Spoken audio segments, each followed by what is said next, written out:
Protecting the area surrounding the river has become a priority for some landowners in this area, but tackling the job can be a challenge. This is where the Alberta Conservation Association and its partners have stepped up. What we find, for the most part, landowners are concerned about the riparian areas themselves. They just might not have the time or the resources to go down and build these fences. Whereas we can go out and map these out for them, work with a contractor, get a really good fence built off from the start that hopefully will last 15 to 30 years with very little maintenance required. We're on a site here now on the Raven River, which the North Raven flows into. It's a spot here where I thought I could really show you how we're taking a new approach with our fences. So if you can see in this section here, the fence is quite close to the creek. And this is what we used to do historically, is have the fences close to the creek, because that's where the landowners generally preferred it, so they didn't lose as much grazing.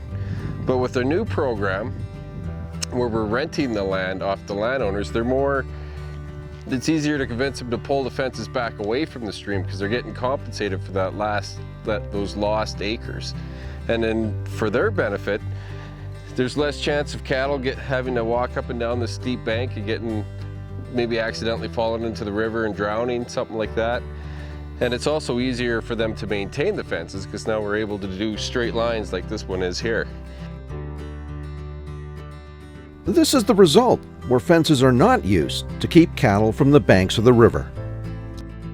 Another challenge that we have with these agreements is that the cattle got to get from the pasture up top here over to this other pasture on the other side of the stream once they've grazed all this down.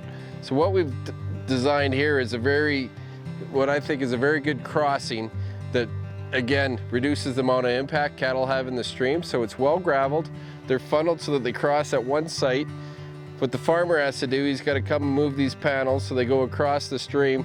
And then there's just a one-time crossing where he crosses all of his cattle over to the other side of the stream, does up the gate on the other side. They stay up top, away from the stream. When they're done grazing there, he crosses them back over. It's just a one-time event, very minimal impact to the stream. To date, more than 20 kilometers of stream and close to 700 acres of private land has been protected along Clear Creek, North Raven, and Raven Rivers, either through agreements with landowners or through partnered purchases with the ACA, AFGA, and Trout Unlimited Canada.